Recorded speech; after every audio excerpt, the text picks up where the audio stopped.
What up, y'all? So I wanted to talk about DeAndre Ayton and the Suns. I know they keep talking. I know it keeps sounding like they're thinking they probably will eventually trade him out of the Suns.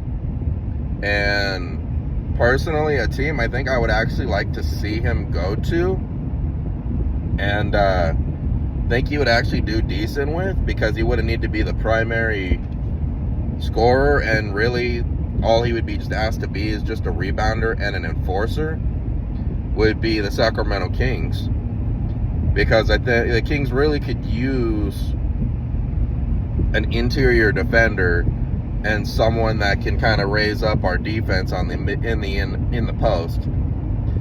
So, and I do believe Domas, Sabonis, and Fox probably could get the most out of Ayton, because they're a little bit more team styled friendly. They're not as kind of distant or as impulsed as like how Durant is. And then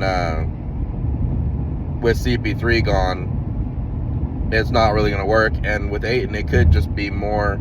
Reason why he's acting up so much in the Suns is just because he's kind of burnt out with how things have gone there.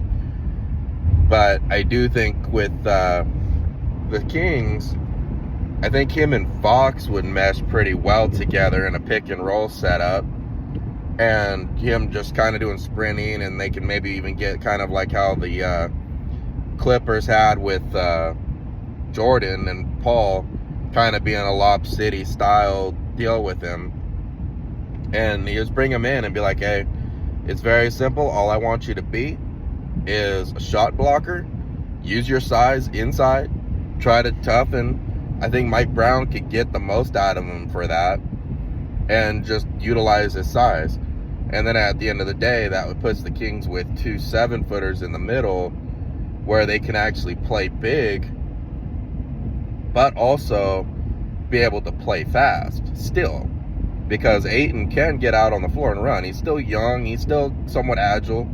He's not completely as stiff, where I believe that would be a good fit for him. Now, I don't know that the trade package they would do, maybe like a Harrison Barnes and a bench player or two for him, where you can maybe get your starting lineup being a De'Aaron Fox, Kevin Huerter, Keegan Murray, Domas at the 4, and then Ayton at the 5, where we're young, but also we got size.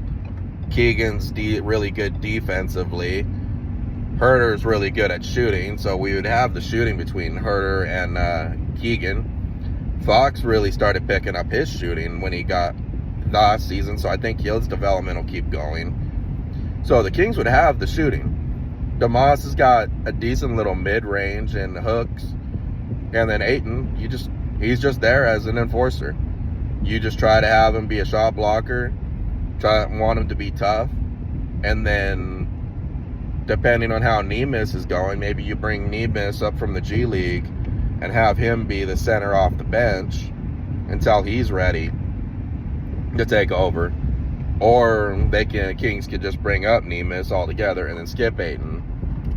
But I do think if the Kings could bring in Ayton and Neemias and run a starting 5 of Fox, Huerter, Keegan, Sabonis, and Ayton, I think they would actually be a very good team. And I think that could be the next step for them to compete for like a Western Conference Finals spot, possibly. Not a guarantee, but I do think he could fit in well, and he wouldn't be expected to do a lot, wouldn't be relied on to do a lot, and maybe that'll make his personality and his style be a lot more calm for him, because he's not expected to be a third. He's just expected to kind of be a role player at a little bit more of a talented role player. But that's kind of my 2 cents on it. Let me know what y'all think, but I do think the Kings picking up Ayton, if they can, at a decent trade, would be good for them. But later.